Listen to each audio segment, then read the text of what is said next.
Bismillahirrahmanirrahim. Assalamualaikum warahmatullahi wabarakatuh. Perkenalkan, saya Sherly Amelia, kelas B Program Studi Pendidikan Bahasa dan Sastra Indonesia. Pada kesempatan ini, saya akan menjelaskan grafemik yang meliputi grafem fonem bahasa Indonesia, fonem alofon, dan ejaan. Yang pertama ada grafem fonem bahasa Indonesia. Menurut pedoman EYD, grafem fonem untuk bahasa Indonesia adalah sebagai berikut. Yang pertama ada grafem fonem vokal. Di fonem ini ada fonem I dengan alofon I tinggi ke atas dan I tinggi ke bawah. Grafem yang digunakan I. Pada contohnya itu kata awal ada itu dengan fonem I yang berada di awal, dan contoh untuk di tengah itu ada apik, fonem I yang berada di tengah, dan contoh pada akhir itu ada api, fonem I yang terletak di akhir kata. Contoh yang kedua ada fonem E dengan alofon E dan E terbalik, dengan yang digunakan grafem E. Pada contoh kata itu yang awal ada ekor, yang tengah ada monyet, dan yang akhir ada sate. Yang selanjutnya ada grafem fonem diftong dengan fonem awe, grafemnya itu au.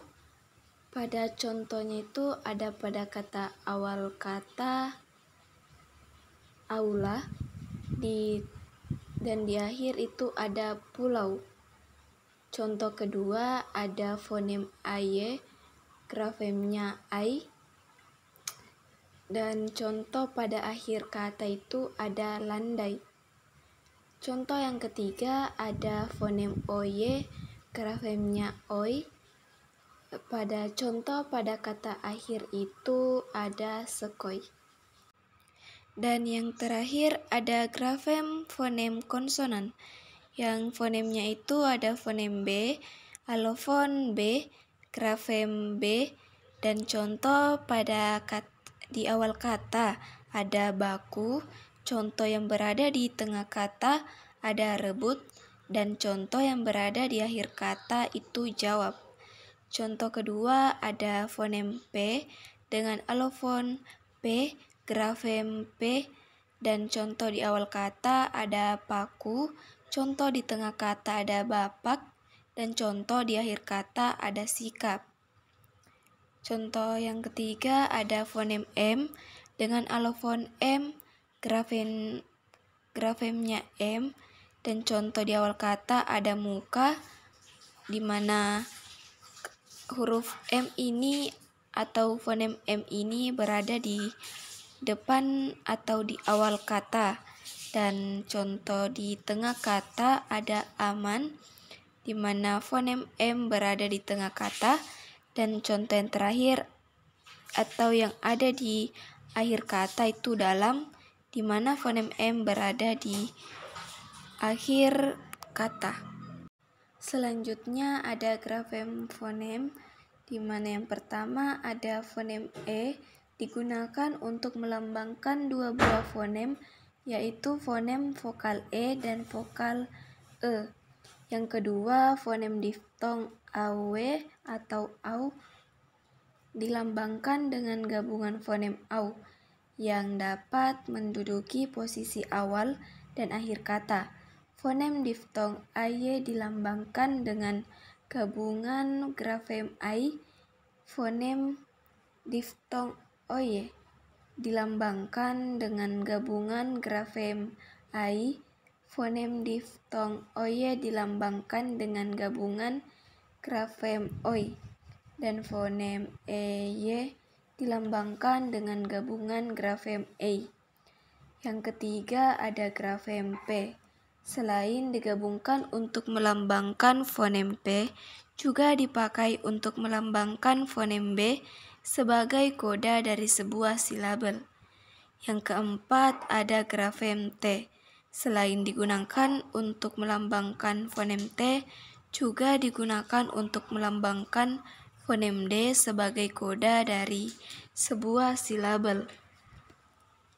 Yang kelima ada grafem V. Digunakan juga untuk melambangkan fonem F karena menyesuaikan dengan ejaan asli unsur leksikal yang diserap. Yang keenam ada grafem K. Selain untuk melambangkan fonem K, digunakan juga untuk melambangkan fonem G yang berposisi sebagai koda dalam satu silabel. Yang ketujuh, grafem N. Selain digunakan untuk melambangkan fonem N, juga digunakan untuk melambangkan fonem N pada posisi di muka fonem konsonan J dan C.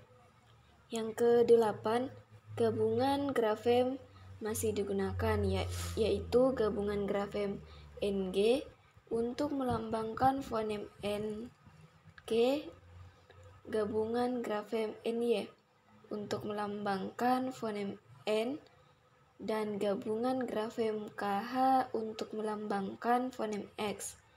Yang kesembilan ada hambat glotal atau dilambangkan dengan grafem K, tetapi hambat glotal yang bukan fonem tidak dilambangkan. Dan yang terakhir ada bunyi luncuran atau glider W dan Y, tidak dilambangkan dengan grafem apa-apa. Selanjutnya lambang unsur suprasegmental. Unsur suprasegmental yang berupa tekanan, nada, durasi, dan jeda. Karena tidak bersifat fonemis, tidak diberi lambang apa-apa, tetapi unsur intonasi yang dapat mengubah makna kalimat diberi lambang berupa tanda baca, yaitu yang pertama untuk kalimat deklaratif diberi tanda baca titik. Yang kedua, untuk kalimat interrogatif diberi tanda baca tanda tanya. Yang ketiga, untuk kalimat imperatif diberi tanda baca tanda seru, dan untuk kalimat interjektif diberi tanda baca seru juga. Dan yang terakhir, untuk menandai bagian-bagian kalimat digunakan tanda koma dan tanda titik koma. Selanjutnya bagian fonem, alofon, dan ejaan.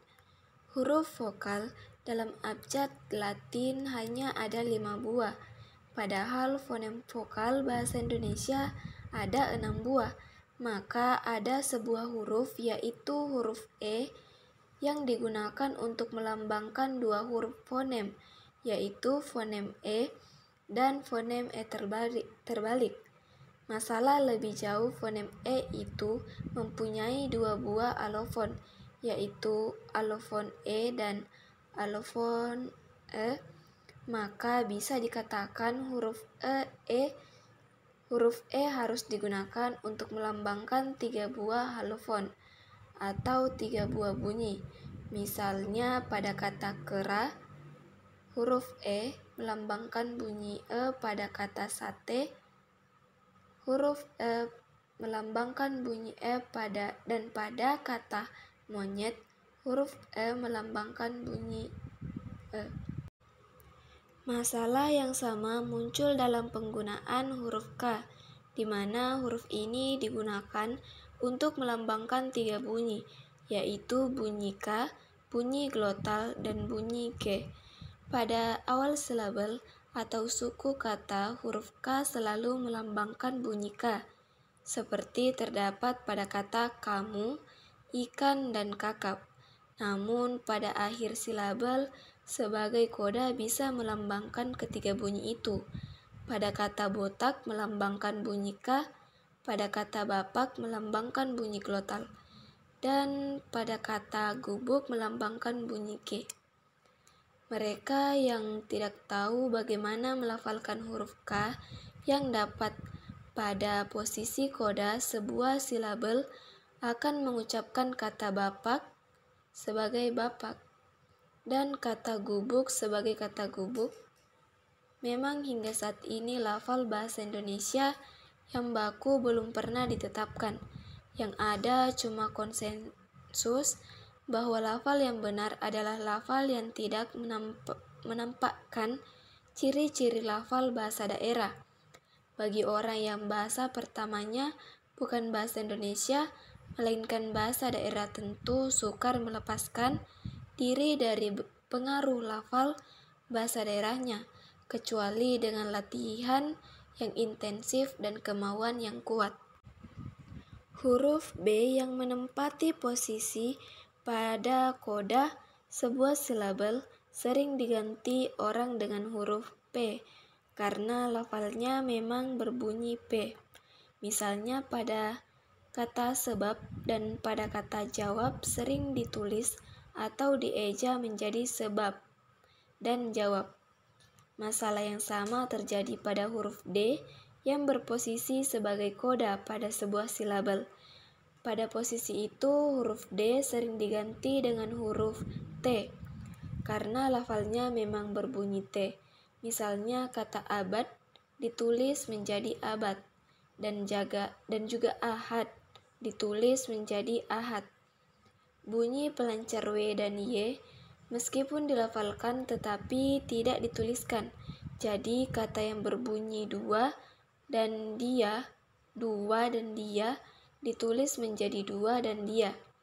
Begitu juga bunyi pelancar W dan Y pada kata uan dan iuran. Tidak dituliskan namun dalam bentuk lento huruf V dan huruf Y ditulis uang dan yuran. Penghilang gabungan huruf TJ dan DJ yang melambangkan bunyi C dan bunyi J yang ada dalam ejaan lama atau ejaan Swandi. Pada dasarnya dimaksudkan untuk membuat ejaan bahasa Indonesia menjadi ejaan yang ideal, yakni melaksanakan prinsip satu fonem untuk satu huruf. Namun, prinsip itu tidak dapat dilaksanakan seutuhnya, karena untuk fonem N, fonem R, dan fonem X tidak bisa dihindari untuk tidak menggunakan gabungan huruf NY, NG, dan KH. Hal ini dilakukan adalah karena menggunakan gabungan huruf lebih mudah dan lebih ekonomis daripada harus memodifikasi bentuk huruf yang ada seperti yang dilakukan orang dalam ejaan bahasa Rusia. Ke-26 huruf dalam alfabet Latin itu memang digunakan dalam ejaan bahasa dengan cukup, kecuali huruf yang hanya digunakan untuk menuliskan kata Quran atau Al-Quran, dan huruf X yang hanya digunakan untuk nama atau istilah tertentu, misalnya Xerox. Pada tempat lain, huruf X ini diganti dengan gabungan huruf KS, tentunya dalam penyerapan kata asing, misalnya kata ekspres yang menjadi ekspres, dan kata ekspor menjadi kata ekspor. Akhirnya bisa dikatakan sebagai sebuah ejaan ortografis.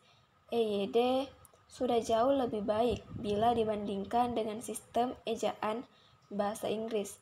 Buktinya, kalau setiap entry dalam kamus bahasa Inggris harus dilengkapi dengan tulisan fonetiknya, maka dalam kamus bahasa Indonesia tidak perlu.